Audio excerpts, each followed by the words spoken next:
नमस्कार मित्रों और ज्ञान के प्यासे श्रोताओं, आज हम बात करने जा रहे हैं महान आचार्य चाणक्य की नीतिशास्त्र के एक महत्वपूर्ण विषय पर। चाणक्य नीति, कूटनीति और रणनीति का एक अद्भुत संग्रह है जो आज भी हमारे जीवन में प्रासंगिक है। इस वीडियो में हम चाणक्य नीति के उस पहलू पर चर्चा करेंगे जहां उन्होंने बताया है कि मनुष्य को किन स्थानों पर घर नहीं बनाना चाहिए। आप सभी जानते हैं कि घर सिर्फ ईंट पत्थर का ढेर नहीं होता, बल्कि वो हमारा आशियान, सुख दुख का साथी और समृद्धि का प्रतीक होता है। जहां हम रहते हैं उस वातावरण का हमारे जीवन पर गहरा प्रभाव पड़ता है। सही जगह पर घर बसाने से हमें शांति, समृद्धि और खुशहाली मिलती है, वहीं गलत जगह चयन करने से जीवन संघर्षमय हो सकता है। आचार्य चाणक्य कहते हैं, धनेश्वरो राजा नदी वैद्यो विद्वान गुरु पंचैते स्थाने न वसेद ग्रामे नगरे न है। अर्थात जहाँ धनी, राजा, नदी, वैद्य और विद्वान गुरु न हो, ऐसे ग्राम या नगर में व्यक्ति को कभी भी निवास नहीं करना चाहिए। सबसे पहले बात करते हैं धनी या धनवान व्यक्ति की। धन का अभाव न केवल व्यक्तिगत जीवन को प्रभावित करता है, बल्कि पूरे समाज पर भी इसका असर पड़ता है। जहाँ धनी लोग होते हैं वहाँ दान पुण्य का चलन होता है, जरूरतमंदों की सहायता होती है और समाज में समृद्धि का वातावरण बनता है। इसके विपरीत जहाँ धन का अभाव होता है वहाँ गरीबी, भूखमरी और अपराध की संभावना बढ़ जाती है।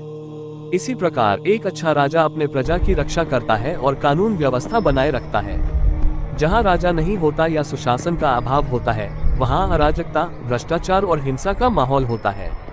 ऐसे माहौल में न केवल जीवन और संपत्ति असुरक्षित होती है, बल्कि व्यापार और विकास भी बाधित होते हैं। तीसरा महत्वपूर्ण कारक है नदी या जल स्रोतों की उपस्थिति। नदी जीवनदायिनी है। ये हमें शुद्ध पेयजल प्रदान करती है, सिंचाई के लिए जल उपलब्ध कराती है और जलीय पारिस्थितिकी तंत्र को बनाए रखती है। जहाँ नदियाँ या जल स्रोत नहीं होते वहाँ सूखा पड़ने की आशंका रहती है, खेती बाड़ी प्रभावित होती है और पेयजल की कमी से स्वास्थ्य संबंधी समस्याएं उत्पन्न हो सकती हैं। चौथा महत्वपूर्ण कारक है वैद्य या चिकित्सा सुविधाओं की उपलब्धता। जीवन में कभी न कभी सभी को स्वास्थ्य संबंधी समस्याओं का सामना करना पड़ता है। ऐसे समय में एक अच्छा वैद्य या चिकित्सक बहुत महत्वपूर्ण होता है।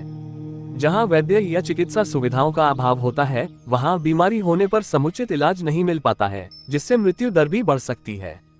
पांचवा और अंतिम कारक है विद्वान गुरु या शिक्षा का वातावरण। आचार्य चाणक्य शिक्षा को अत्यधिक महत्व देते थे।